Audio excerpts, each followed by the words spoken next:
Oh my God. That's fun. Hello, everyone.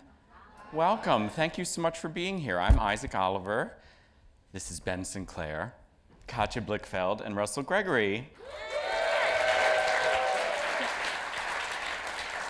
And we all work on high maintenance. Something we do on every day on set, if our assistant director can remember to remind everybody, is we do 10 breaths every day when we're on set. So if we can start this interview, we've never done this before in an interview, but need it, though. If we could just all take 10 breaths together, and Isaac will cut us off when we've had enough. Yeah, you don't have to close your eyes, but it helps. It feels nice. Just take the opportunity to take a breath. You probably didn't take enough of them today. So let's do it.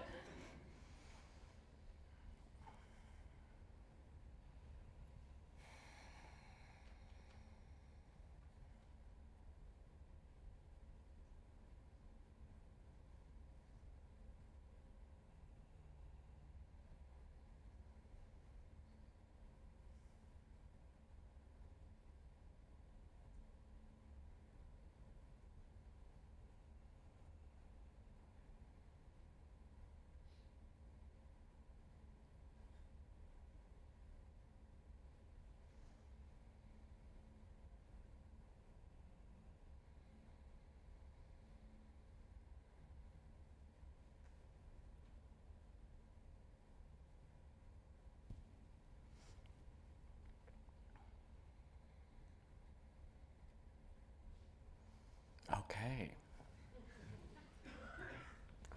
That clip's gonna go viral. People will be like, is it paused? No. No, they're all just sitting. Okay. So 3 of us on this stage created High Maintenance as a web series in 2012. 4 of us now make it with the help of many others. And 2 of us used to be married, but Russell and I bravely continue to make the show, putting aside our past. Thank you. We try. Yeah. My first question for you 3 is, when did you first know that you had to hire me?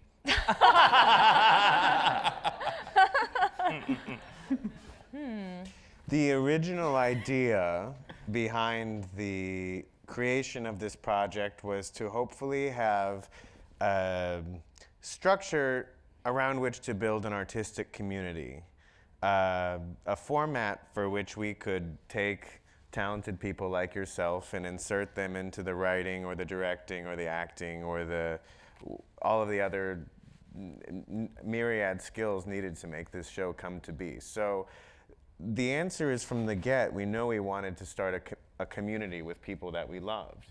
And you just finagled your way in there eventually. You wrote a really good book. You wrote a great book. Yeah. Oh, thanks. And then we met backstage at the Oh, right. Men of Letters, which is an extension of Women of Letters at Joe's Pub, and we had a very nice conversation. And most of the people we work with start with a very nice conversation. Mm-hmm.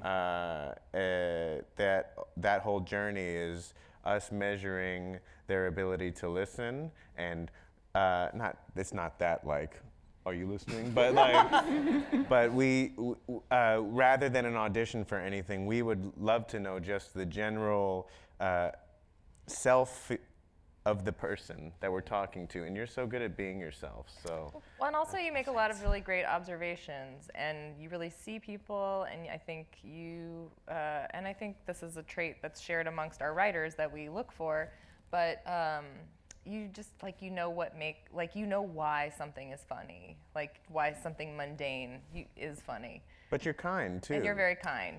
Wow. This question that really wasn't Guys. it really worked out beautifully for me. Thank you.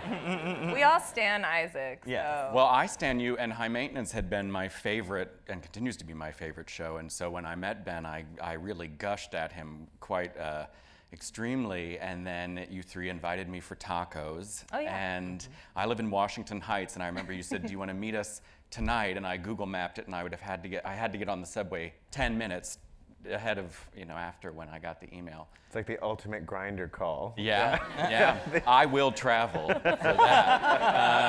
We knew that about you ahead of time. So. Will travel. And I was so nervous, but you three were so lovely, and it was so not like a job interview. I mean, we really had tacos, and we just talked, and then I smoked my first joint. Really? Yeah. That was your first? I don't think I knew that. Your first ever joint. Yeah, you were playing it cool. I don't know. I'm very square about weed. Well, anyway, we don't have to get into all that. But I am curious. I've always wanted to ask you, was it hard to transition from writing and creating the show all by yourselves to letting other writers in, or was there relief in that? Both. You've always been curious about that? I think it's very obvious when we're in the room. We're like, that it's- Isaac, help us. Well, gosh, you know, it is very hard to get just your ideas out clearly, just in the first place.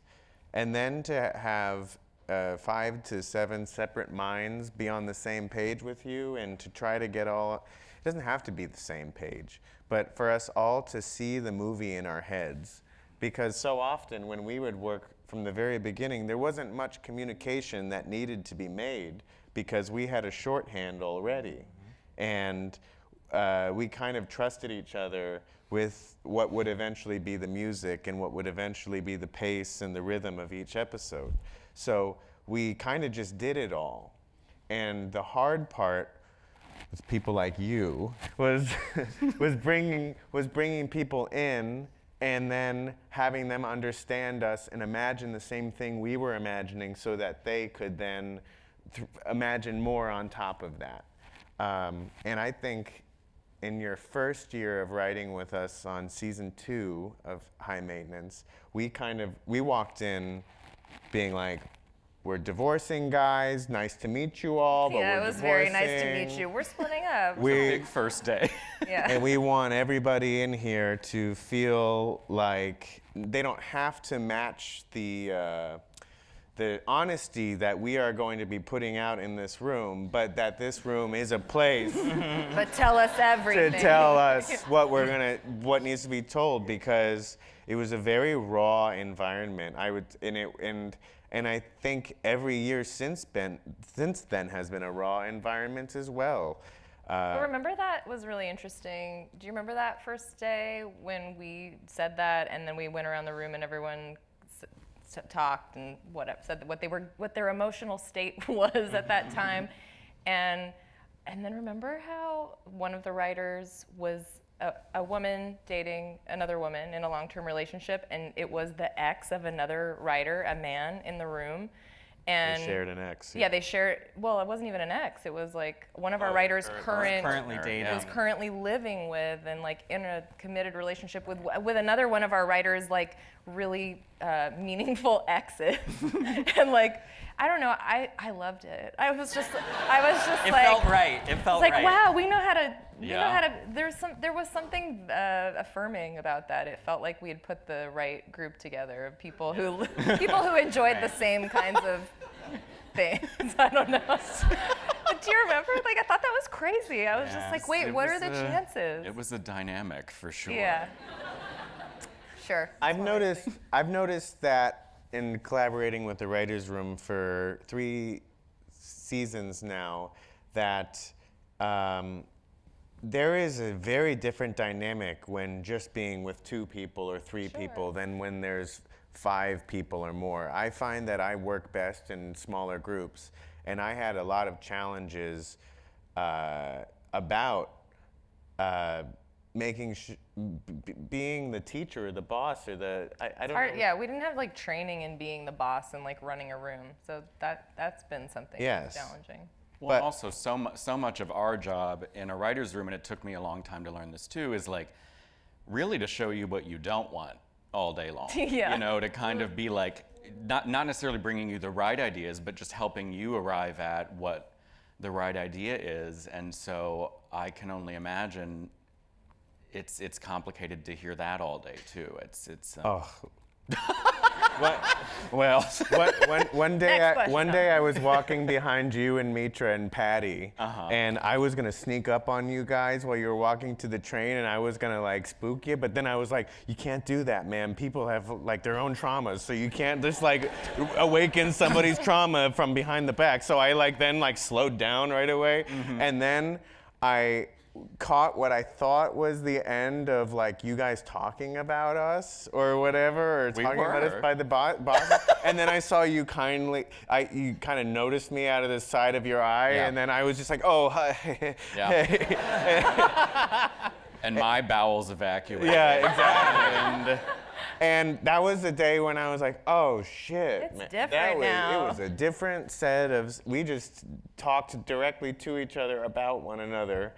And behind To each our other's back, faces. yeah, to our faces. And now I was like, that was you were me in elementary school talking shit about a camp counselor. Or whatever. Oh well. Well, Taking a I weird do turn. love you. I do. And, but that's also part of the boss dynamic is just Yeah. like your employees. It's one of our only lifelines sometimes is just to sort of blow off steam, and I hope that it only speaks to actually how much we love the job and care about it. And Good answer. Good answer.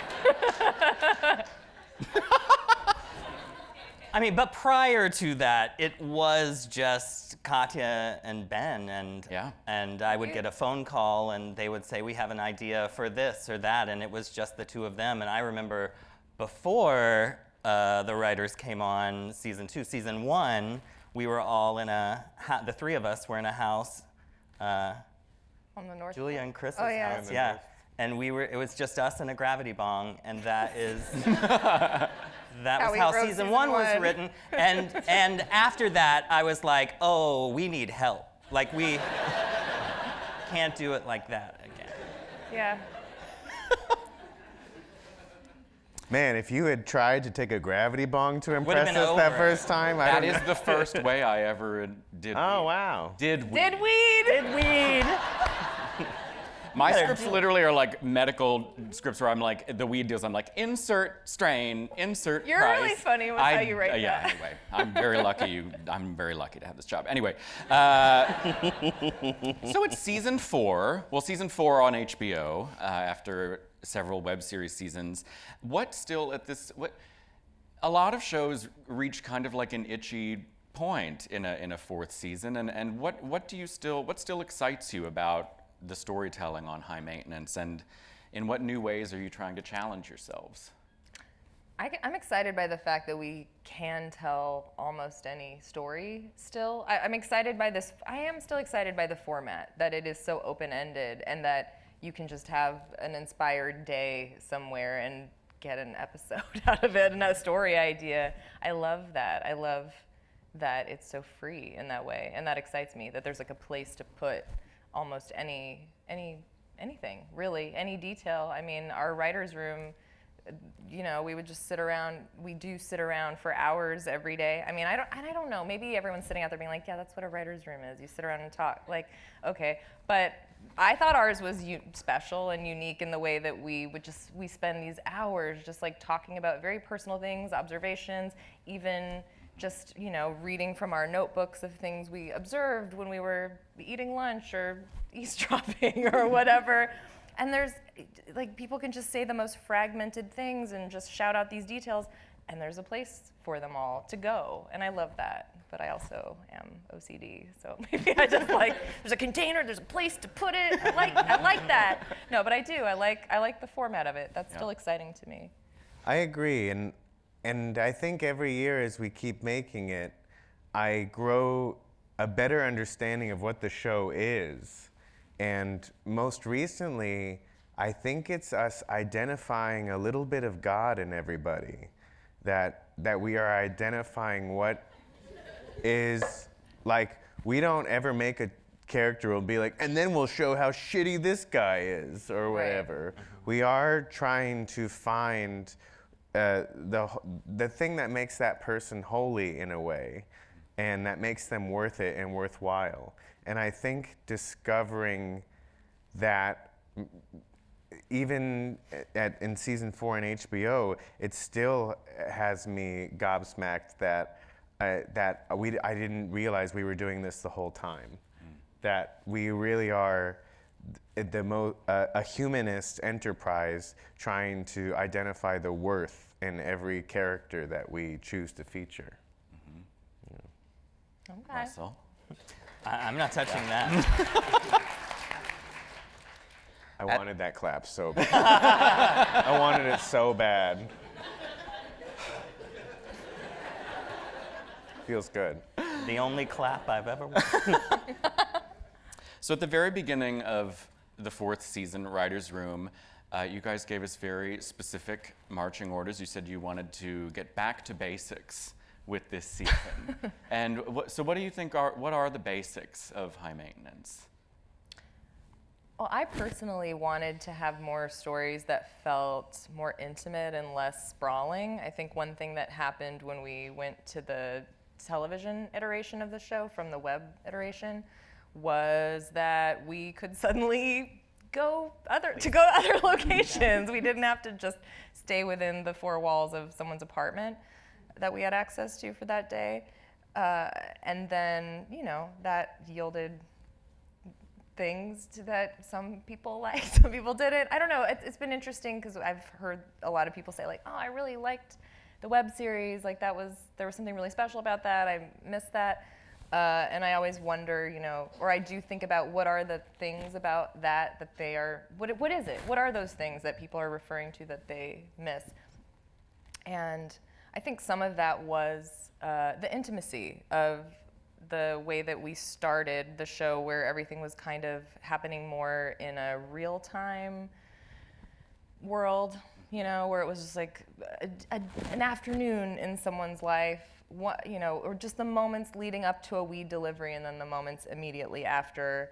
Just things felt a little more contained and smaller, and that was just born out of the restrictions that we had. And then we went to television, and then suddenly we were like, well, we can't just people can't just sit on a couch for a half an hour and talk. Like that's fine for 6 minutes of a story, but not for 30. And so then we began expanding and adding to the worlds and getting out there more and having bigger locations and all that. And I think we landed at this point right before season 4, where I found myself sort of hungering to bring back some of the intimacy. Not that I felt like we lost it or anything, but I just wanted more of that. I wanted more episodes that felt like that, where it was a little more contained behind 4 walls. People on a couch talking, I like that. I like people just sitting in a room talking. And so for me, it had to do with that and having the guy affect people's day by his delivery a little bit more clearly, not just like, no, there's the guy, okay, now he's gone. Yeah.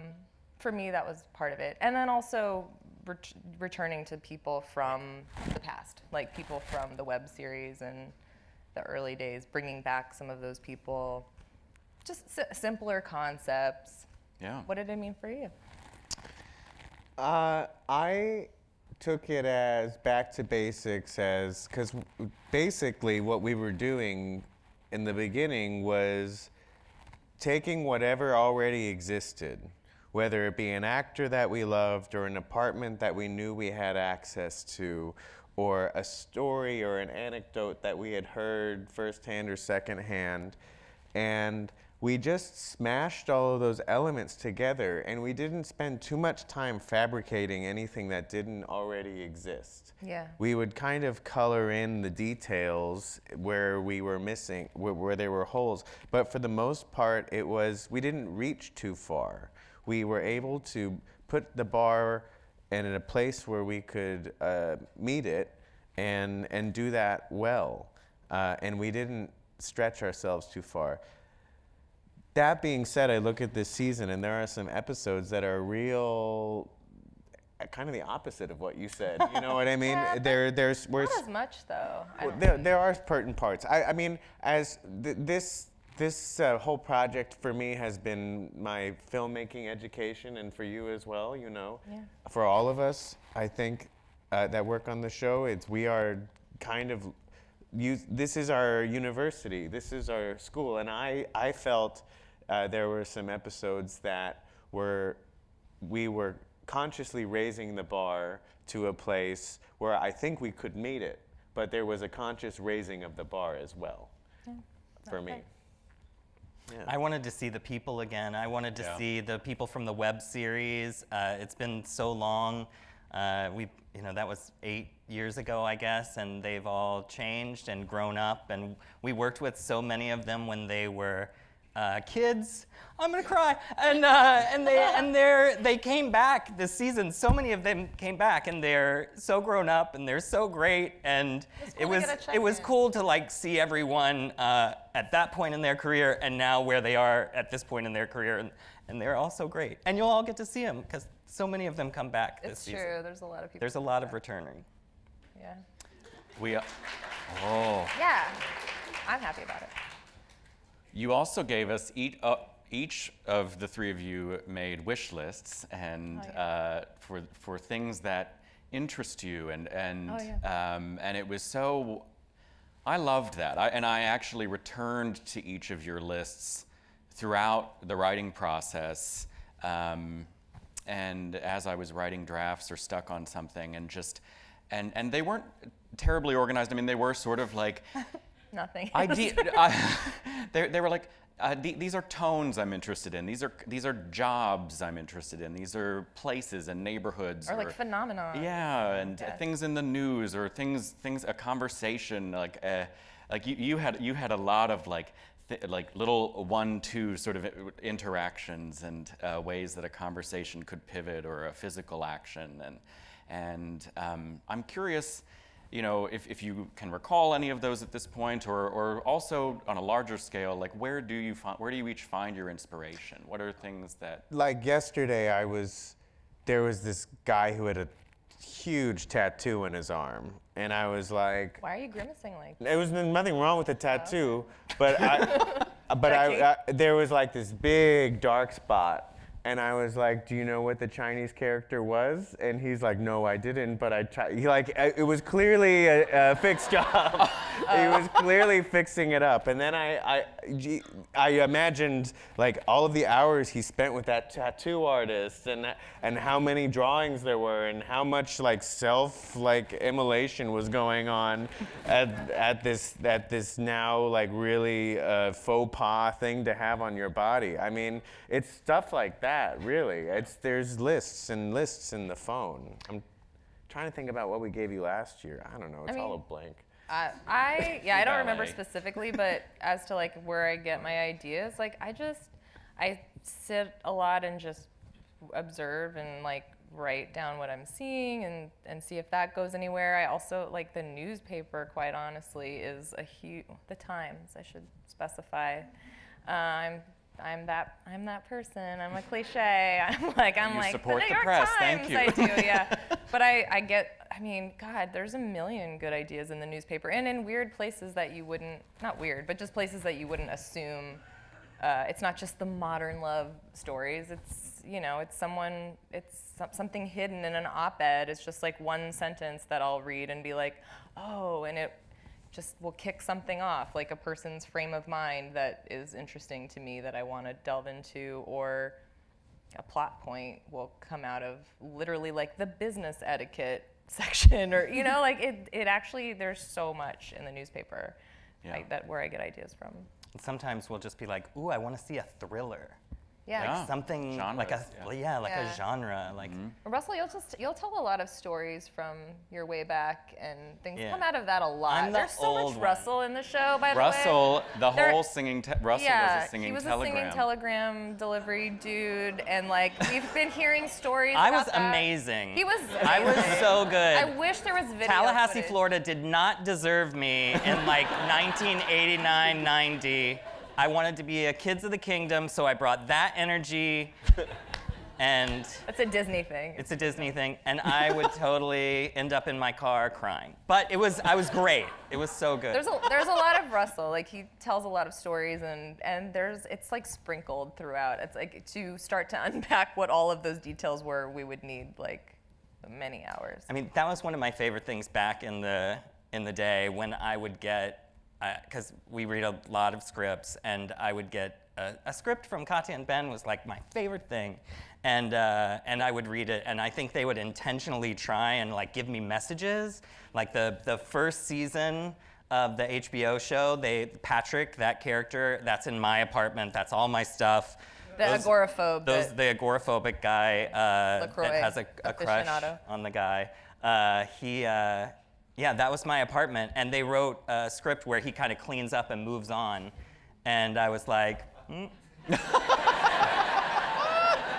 okay, and then I moved. It worked. It worked. Then I moved down the street from them, basically. Sorry. No, No, please. I'm not. I'm glad we got your singing telegram. And Yes, I had thank it on you. a note God, card. Thank you. I'm available. And he'll only cry in the car after. Yes. Crying is additional. So, in terms of our process, how do some of these ideas or these notions wind up on the fabled note cards? We then write things down on note cards and they go up on the wall and we sort of mash things together. But what, for you guys, like what is your criteria for putting something onto a note card? I think if it just feels good. Yeah, there's no science. The thing we kept Try on. to find I know. I wish I could. Yeah. Every year, I'm like, what's the science? Because I want to know for future, so we can keep replicating it. But I So- really feel like we're stumbling around every year. Yeah, the assistant, the writer's assistant would type up all the notes throughout the day, Oh, and yeah, then we would that's go right. home, and then we'd look at all the notes through the day, and then we'd highlight what was interesting to us. Literally anything. It could be like a line of dialogue, a job. Yeah, a so place. we have archives of notes and notes with, like, one of us bolds the note, one of us highlights the note, the other of us underlines the note. And we quickly figured out who was who. And I tried to keep it anonymous, and As you writers, blew up our spot. writers, you would just crave the one thing that was highlighted, italic, and bolded. That was when you knew it was good. Or when you talked a really long time in the room and you scroll through the notes and see there's like one little thing highlighted, but it's fine. It's fine. So this experience was hard for you. Okay. No, it's the best. It is the It's best. that, and that brings up another interesting thing, is because definitely since we've divorced, and definitely on this journey as people do, we've changed. We're all different. Like our relationships alone have changed, but just we as people have changed, and our interests have changed. So trying to find, a little bit more quickly if something is bolded and highlighted and underlined, then it's going to work, because a lot of times we've had to come to terms with like, well, I want to do a poo ballet, and everyone's like, you want to what? And I was like, it's something I'd really like to do. And Hey, I was really a proponent. yeah, I didn't love it at first, but Yeah. yeah, definitely on my wish list. that was on your wish list. I Because think it was the first note card too. I think it was, but it was phrased like a person who's being a real dick, and they're really unpleasant, and then it just turns out they needed to go to the bathroom, and then they're great. Like that was. it's just the most universal feeling possible. What else is there besides that? Like, and enough mornings where we would have breakfast and I'd go have a bowel movement and I'd come back and just be like, multiple deep breaths. And that's where the 10 breaths came from. No, but we did have this note card system that came out of it, what you're talking about, where we would take the writer's room notes, do the highlighting, the underlining, and then we had these five-ish, I don't know, there's some categories that we had. It was like plot point, character trait, It was impossible. dialogue. I know, That- it was that a was little a weird convoluted. Hey, system. but it kind of worked. Yeah, was it kind of like, and then we worked. would It kinda was like just like, where ad-lib does this it. go? Yeah. Yeah. And we did, and we would like put these concepts on the wall in those categories, and then we would stare at them throughout the whole day, and then sometimes we would move them around, and it was like Mad Libs. Yeah. And stuff came out of it. I don't know what. So much- I don't remember, but we have like- a season now, so something happened. But like we had intimacy coordinator on a card, Right. and we had Evan Waxman on a card, and and Right. tipping, and and it Right. just the Mad Libs of it all really It works. It works. Yeah. I like the note cards. I liked them too. I like a process. There But are it a is lot of them stressful. to get left on the wall, though. Yeah. A lot of note cards get left behind. They sure do. Well, what do you think some of the themes of this season are? Ben, you've talked about like reuse and regeneration, and could you talk a little about that? Definitely. Well, I found a lot of times we'd come up with an idea, we'd be like, oh, we did that already. We did that like 7 years ago or whatever. And then it was like, so we'll do it again and a little bit different. And there's a lot of repeats of themes and motifs, and the dog and the weed dealing. Oh, that's not a bad example, but like, no, there are a lot of things that come up this year, which is just the same thing but a little bit different in a little bit of different context. And I felt good leaning into that because it felt like an embrace of the cyclical nature that this show has taken. There's like a seasonality to the year now where, oh, it's springtime, I'm going to be paying attention. Who are you? Where are you going? I want to meet you. Tell me a story. And then when we're writing, it's like, everybody go away. I need to like write all this down, and then we produce. Like, we've done this for 4 or 5 years now of this same. In an organized way. This organized season. So I felt very excited to embrace the cyclical nature of this creative process, and also the cyclical nature of every single thing, because it shouldn't feel like you're less than because you're coming around to the same place that you were with your ideas or your progress in life. It's You're gonna give your spiral analogy? It's a spiral. You're moving in a circle, but the circle goes higher, So you're in that circle, but you're at a different vantage point. It's a spiral. Everything's a spiral. What are you laughing at? No. No, my therapist literally did say that too, so I like it. Stay tuned for Spiral season. Few silly. Yum. Are there any other themes or things that you'd like to tease out about the new season? We Like, what are our themes? I don't know. there's a lot. I think People there's tell us what they are. a couple of times we let it breathe on set. On the screen, there was a lot of long silences on this that there haven't been in the past. And Sure. That's comfort. I And- think that's us being more comfortable with that. That seems like maturity or something to me. Yeah. Right? Yeah. Isn't it? Kind of? I think so. But I also think it's acceptance. I think there's Yeah. a lot of themes of acceptance this year. I mean, there always kind of is. There's like that, that twist we love to do where people are like Expectations subverted. yeah, Yeah. and they're like, the twist is they're nice. Right, yeah.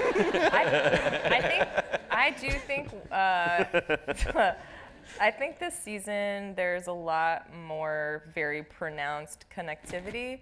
Our show has always had a theme of connectivity by virtue of being like stories of people that are connected through this one guy. But I think this season there was more specific connectivity, and I feel like I definitely was pushing for this, and everyone else seemed to like it too. But having more of the stories connect in surprising ways, or not even surprising, but just sort of finding ways to connect one person from a story to another part, within an episode, or in another, in a one episode to another episode, there's some theme that carries over, or I don't know, there's like straight up storylines that are about people being connected. Like there's an episode about people being connected through an object that is transferred around. And yeah, that's the thing that comes up a lot. And I think that's also just a result of living here this amount of time. Coincidences. Yeah, I've lived here, I think I've lived here like 16 years now, and it never ceases to amaze me, the connectivity the portals of connectivity that I come across just in my day-to-day of like people knowing each other or just serendipitous little things. I don't know. I wish I could come up with like an amazing example right now to give everyone, but you're asking like what was on our list, and connectivity was something I wanted to portray, and I do think we did a lot of that this season, showing how people are connected through ways other than just, this guy. You also bring in a lot of outside people to talk to us. What do you think that adds to the show? You're not gonna say what it's called? No. Okay, we do, yeah. We around season 2, we thought it would be a good idea to have specialists come up and give us their afternoon of just letting us barrage them with questions, I guess. Well, particularly for storylines and things. characters where we didn't have firsthand knowledge and like no one in the room. For the Hasid episode from season 2, there was a lot of talk with ex-Hasidic people from that community. We brought in a sex worker, an ayahuasca shaman, some flight attendants this year. That was my favorite, honestly. We had a lot of flight attendants. I'm like, guys, we have enough information, and everyone's like, Loved it. We were like, how do we get free? Yeah, honestly. but yeah, I think, I can't believe that all writers' rooms don't do that. I've heard that's not something that happens that much, and some people do, but it was detail city. That was a highlight. It was just so many details. That is how you get the good details. Yeah. Yeah. Good question. Having good questions is pretty important. And then some people we're still talking about. Yeah. Yes. Yeah. Legendary. Can't say, guys. Sorry. I don't know why, but okay. I'm like ready to. Anyway. I'm going for it. There was a sex worker who we brought in who. Don't say their name. I won't say their name, but they had a pendulum in their hand the whole time they were talking. They were like, "I'm not moving this," and she was obviously swinging this pendulum around.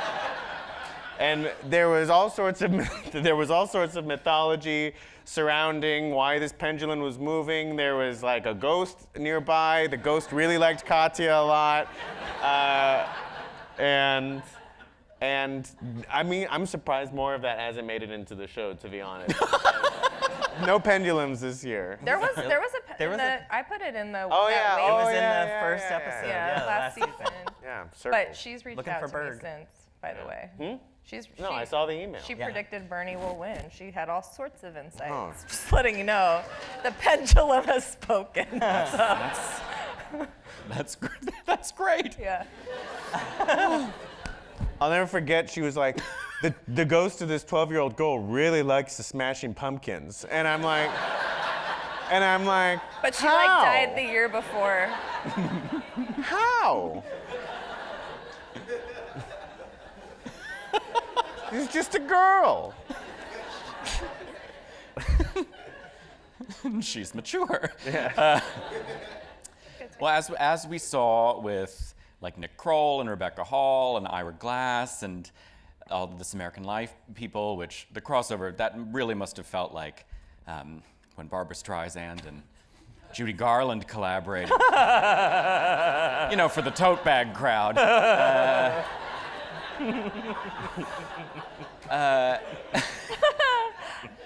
More well-known performers often play themselves on the show, with a few exceptions. Why is that? Like, what's the... Oh God, we have our standard rote answer where we're like, well, we don't want it to be distracting when, if someone's very well known, it's hard to separate them from their persona, and we just would rather that just acknowledge the reality. That gets sticky after an amount of time because now we've got people who didn't play themselves, who are well known, and they must be like, I'm well known. I don't know. Like, I don't feel as solid about that answer anymore. I think it just really is case by case, but. I think by and large we try to avoid having people who are famous. We do, unless it's strategic.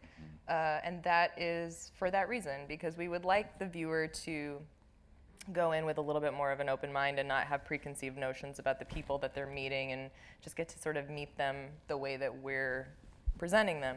And it is, when it is a famous person, like, you do carry your preconceived notions and, baggage or whatever into that. So we like the ability to be able to just like lose yourself, hopefully, in a story. And it's just it's helpful if you don't know the players.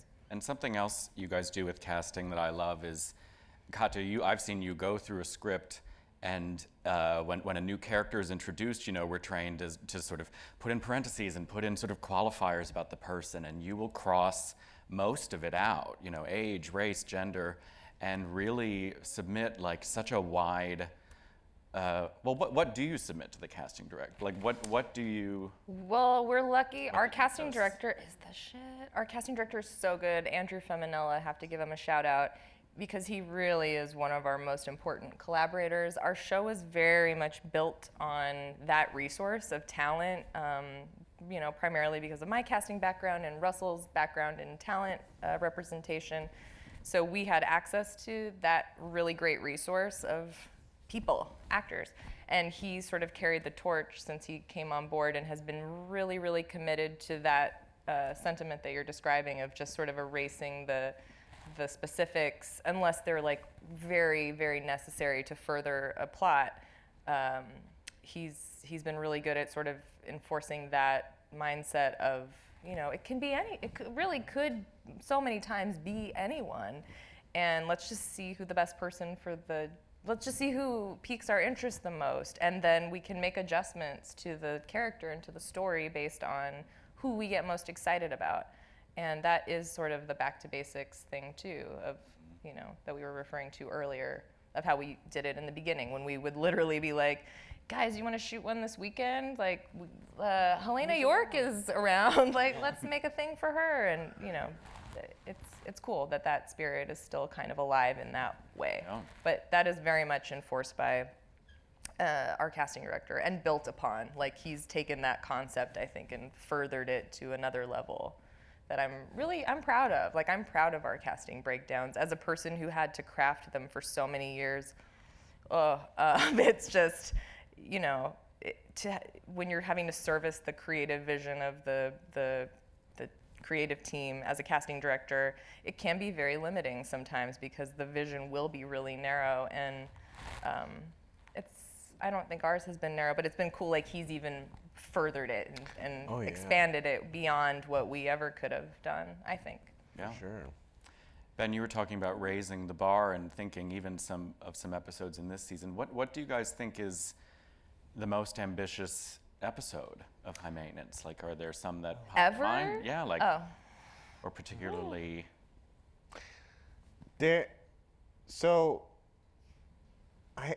I'm not obsessed with poop. Listen, I'm not obsessed,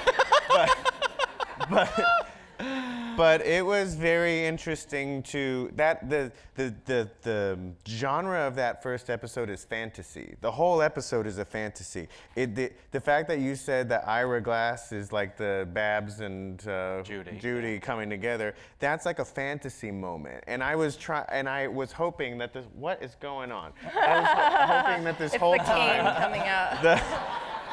I was hoping that whole time that we could justify that ballet. I was singing Telegram. Sorry. Oh. I was like, that we could justify doing what I was knowing was going to be a very fantastical sequence, how we could couch that in something that was a fantasy. So yes, it was an NPR tote bag fantasy for people to be like, the world is okay. But then we do some green screen stuff later, which we've never done before. that one is very ambitious. There's one. It's later very in the season. ambitious. We've also filmed at a campsite this season, and I remember walking onto set and being like, who ordered that giant crane?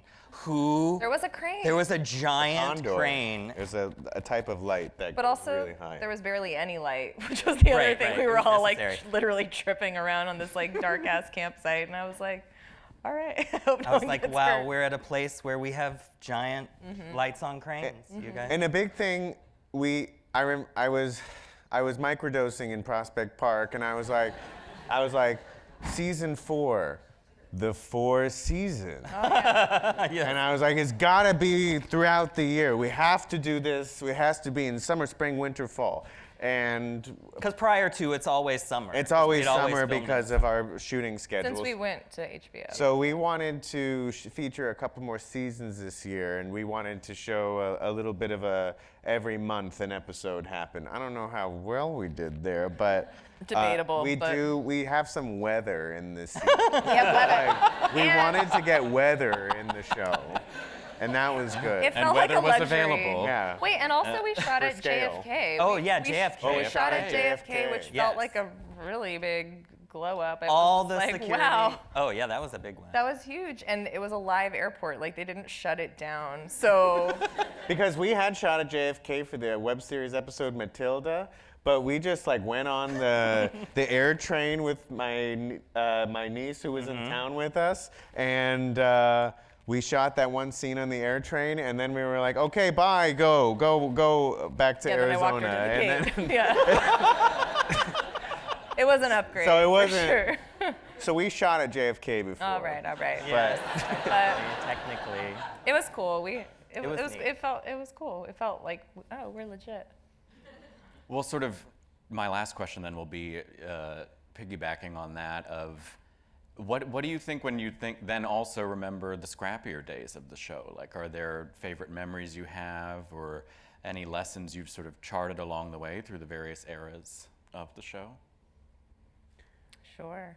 When we shot the episode called Helen at Russell's house, and I remember you took more charge in directing that episode and shot listing and like saying where the camera should be, where, and this and that. And I remember you walking away from down 15th Street and you were saying, wow, that was actually the thrill of my life. Oh. And I don't remember that, Yeah, but you were- sure you're right. It did feel thrilling. yeah, and I remember feeling that day, I was like, oh, this is, because before that, you know, when we first got together and you visited me at my alma mater where I was doing theater, there was like, so what should we do together? What is this? I was like, should I manage you? Should I manage you?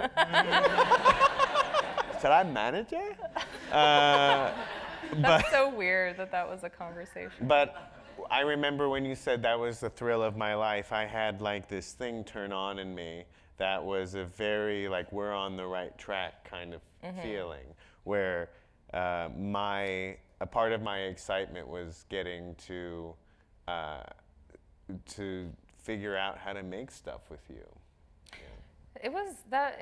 Yeah, I have a lot of memories. I do remember like how the feeling of things clicking when we shot the homeless Heidi episode. Like I remember being on set being like, oh, this is kind of good. This is kind of good. Like I remember that feeling because we didn't know if we actually knew what we were doing. That was cool. And similarly, the assholes, as we lovingly call them, Max and Lainey, like I remember they didn't know each other when we were about to shoot that, but I had just had like that weird idea that they should know each other. And it was cool to like watch them like walk up to each other on set and like just like became instant friends, and like it was just a really fun shoot. Like guys, it was just so low key. There was like 6 of us in our apartments. It was really fun. We had no idea what we were doing, what it would be. I miss not having any expectations. Like there was just no expectations. Everybody was just like, what do you want to do with this? And we were like, what do you mean? Like we're doing it. It's happening. Like what do you mean? And it wasn't really till, agents came a knocking that we had even had any inclination that it could be something we could do for livelihood, as a job. I would hazard to say, Miss and that. maybe you don't feel this way, but I feel now that we've been on a premium cable network for 4 years, and it's clear we're never going to get any awards, and it's like, and like, I feel like a lot of I think it's kind of back to not having any expectations. Besides, like, well, what do you want to do this time? You know, We really like fly under the radar. yeah, we fly under the radar. Like the people who like us. The people who don't know about us, and that's fine. It's like whatever. And I think we kind of make this for ourselves again after enough years of being like, oh, if you know, the things we all do. I don't think we're there anymore. I think we're cruising. Yeah. Do you have a favorite memory, Russell? I mean, I have so many, but it was the Rachel episode, standing there in a bathroom with thousands of dollars of Rachel Comey clothes and a dripping bathtub and hanging them all up there and everyone working and looking at the monitors and like seeing that moment. Maybe it was the first time we had monitors. Yeah, there was just one that someone carried around that you guys like carried around, and it was like we saw that last moment of you and Dan like putting down, and that was like the moment that I was like, oh yeah, okay, I get it. These are legit episodes about people trying to get by in their life and what you have to do and how you have to like pull yourself together. I don't know, that was the one that I was like, I really understand what we're trying to do now and we should not stop. But you know what's been interesting is that it didn't get necessarily, we didn't suddenly get access to more and have like more possibilities by moving to television. It felt like we actually had more leeway to do like crazy stuff like just run and gun shooting style and like we just did stuff and then we would like later be like, oh, is that okay that we did that? Oh, okay, can we sign a waiver? You know, like we didn't plan it out so much and but and like everyone was just in it. Like there's so many people, probably even people in this audience who like bought weird we made these remember our fundraising? Mm-hmm. We made these fake like weed baggies of like literally like cotton balls with like oregano and weird like spices that like trying to make like baggies of fake weed with like a label on them that said high maintenance, and then they were like a magnet for the refrigerator, right? And I know it sounds weird, maybe some of you can conceive of this, but people literally bought those to support us being able to like buy our crew lunch and things like that. And but by and large, people were just throwing us favors. Like people were like, sure, you can shoot in my apartment this weekend. No, you don't have to pay for anything. Maybe pay for a cleaning lady afterward. Cleaning lady, why did I gender the cleaning person? Sorry.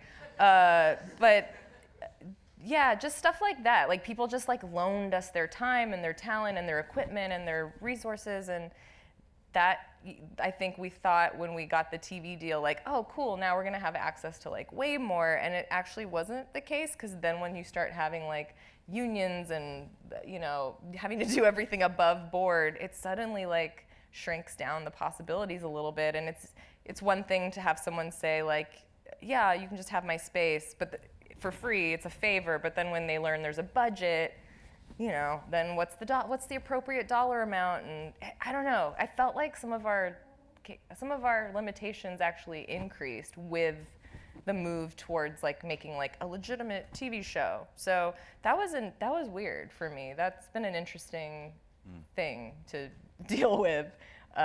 We're in that really weird zone of low budget TV where like, wow, I'm shocked every season that we pull off what we do. Like I'm like, how did they stretch this budget? Because it's not big, but our producers are sick. They're so good.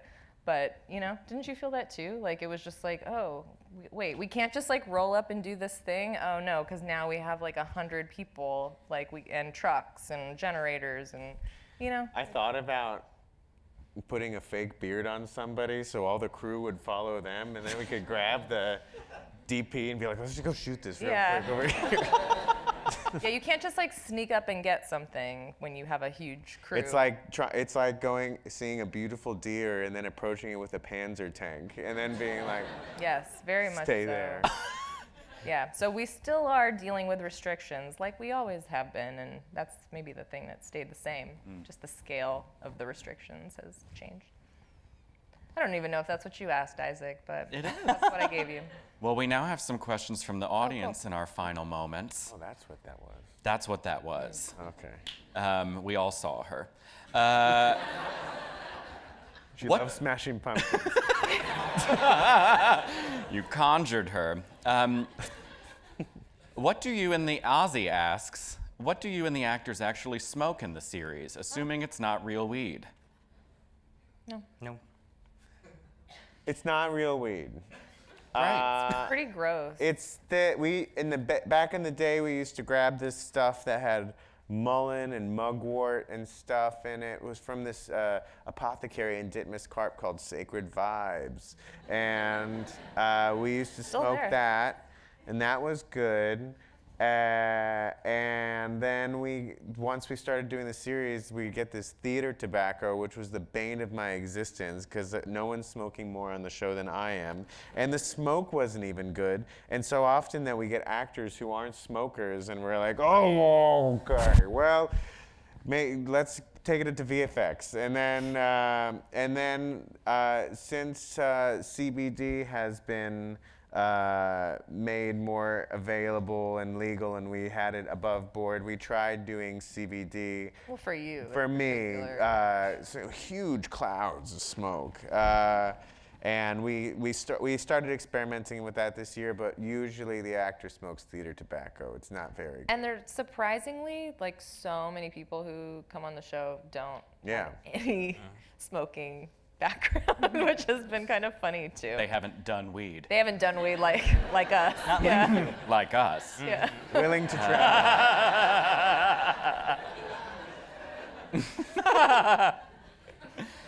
Who would be your ultimate guest star? Oh my God. I never have the answer for this, and I should be Right. ready because people ask this. That's tough. Well, you were always like Barack Obama, and then like we got like a lookalike. So That is a good one. I still say Whoopi. We tried to get her on for something a couple seasons ago, but that just the schedule didn't work out. I still want Whoopi. We have no one has said about this in the press yet, but we have a very special guest star this year that I won't say it, but it's special, guys. It's coming up. MS? Mm-hmm. Oh. Yeah. But, God, because people have always told me I look like John Malkovich, I've just been like, oh, maybe we'll get him.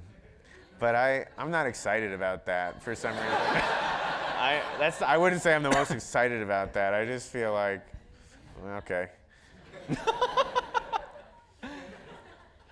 New York City is one of the show's main characters. I would add, its fifth lady. Some people got that. Could you ever see it moving to a new city? Gasp, LA. Yeah. That was written, I didn't gasp. Yeah? I think it could be anywhere. I do. And Sure. I do. Anywhere that weed was delivered to your home, right? I don't know. Sure. I do. Sure. It wouldn't be what you know the show to be, but Yeah. I mean, this is no secret. We would love to see the show done in other languages around the world, in different non-American cities. That would be exciting. that'd be cool. So yeah, we've thought about it a lot, actually, and the possibilities are really cool. The thing about New York is the kind of coincidence that the web that we were talking about earlier, the connectivity that happens in New York, it's a pretty big part of what makes the show successful. So I know that people are connected in other cities. I don't want to be so elitist, but I think you just don't bump up amongst that many people in LA when you're just doing your life. Every episode would be about loneliness, except for most episodes being about loneliness. So I don't know. Sure, you pay for it. Someone else pays for it. When I bought that RV, I bought it on Craigslist because I got into fiberglass. It's a long story, but I really had grand desires to put that RV around the country and to go across the country, and then I was very Should have quick. bought a better RV. Yeah. That I didn't do. I'm not known for my RV buying skills, but we couldn't. We're such a low budget show that we could go out of town one day for the whole shoot, and all of those what do you do? Upstate? Paddleboarding upstate. That was in Staten Island at a Boy Scout camp. which I guess will be up for sale soon.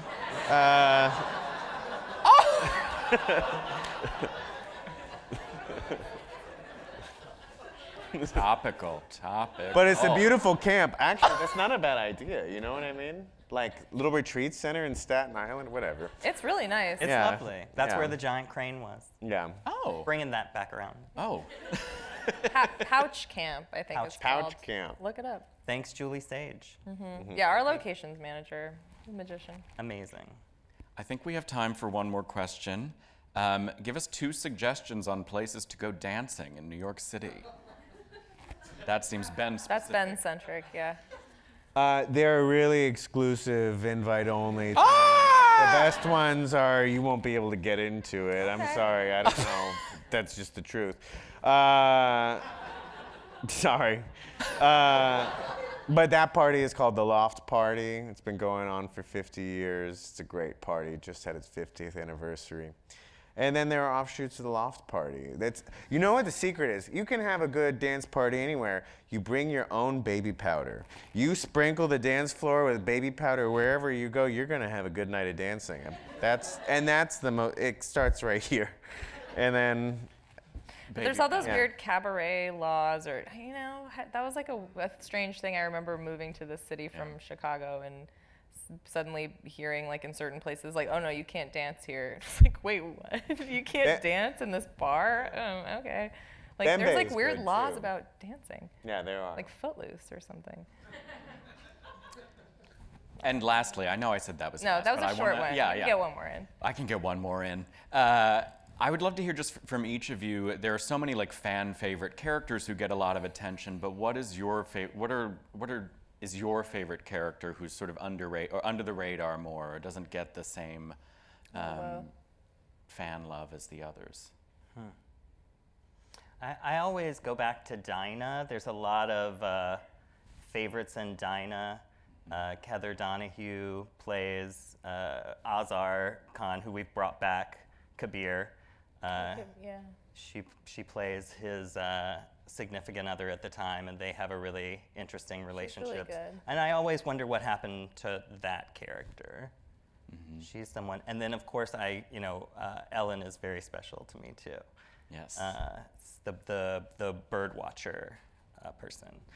That story, my mother was taking care of my aunt who was dying of cancer, and Katja and Ben, I was telling them about it, and they ended up writing that story, and it's very lovely. Those characters in that episode were, to me, really special. I remember giving the other person that played Ruth? Mm-hmm. Yeah, I gave her, like, literally, like, I lifted my mom's lingo, dial, turns of phrases, all of it. And I remember being like, oh, she's gonna love this. Like, she's gonna feel so seen, whatever. And like, she was like, oh, it's really good. And I'm like, She like totally, like, she can't like say anyone's name correctly, like celebrities in particular, like Brad Pitt, like she'll say Brad Pitt's. Or, Robin Redford. Like, she just, like, she doesn't, like, no one's name. And yeah, I just remember I lifted all her lines from my mom, and she was just like, no, didn't notice. That happens a lot on our show, actually. We like do that, and people are like, they don't even notice. But I liked that episode too. I thought that was really special. And I really like your sister-in-law, Bridget Maloney, who was in our very first episode. She plays that really like stressed out assistant, and she like throws her phone in the toilet, and then we come back to her in our first HBO season. I think she was sort of a person that helped us like kickstart this whole thing, and I found her just to be she was like my muse before the show. So to me, she's special. I think she's really brilliant. And also from that episode, I really love Wei and June, the can collector couple. That episode. That episode's great. Yeah, that was supposed to be our pilot episode. I don't know how it. I know. What did we happened there. do? Why I don't did we do know. that? We were stoned, but we. Gravity Bong season. Yeah. But these can collectors, I remember when we were doing that, which was so outside of our. That was the first time when we really started to venture outside of the communities that we kind of knew well, and that was very exciting for us. And that woman, Kristen Hung. Just the way she delivered her line, she took it so seriously. She was great. She actually baby powdered her hair to make us think that she was older in her audition. And then Katya and I were like, that older woman is pretty great, or whatever. And then we showed other people, and they're like, that woman's like 40 with like baby powder. And then she came in, and I'm like, oh, this is a much younger woman than we thought. But it all worked out. And every time I go, huh? Like we sometimes speak like Junisms to each other. she was really committed and had a lot of really good moments. I remember when we were doing that in the can collecting thing, I was like, oh, this is now the scope of anybody. Like we can really go into anybody's life in this story, in the structure, and that was very exciting to me. Yeah. Well, one. And the casting associate of season 3. I was hoping you would Isaac remember Got my Walken in season tiny, bitchy cameo. Thank you all so much for being Thank you. here Yes. tonight. Yeah. And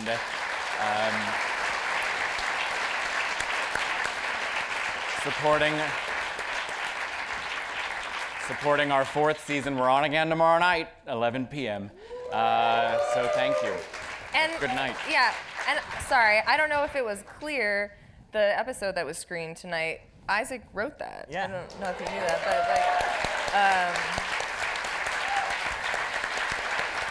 it's a good one. It just kind of worked out that way that we were screening that one, and it actually wasn't really related that we had to moderate, but it kind of is. That episode is a great example of the first draft. It's pretty much done. And that Yeah. was really It something. was really special. Yeah, this guy's good. Thanks, you guys. Thank you. Thank you guys so much. Oh, Good night. please. Just close. We walk away. Bye. We walk away.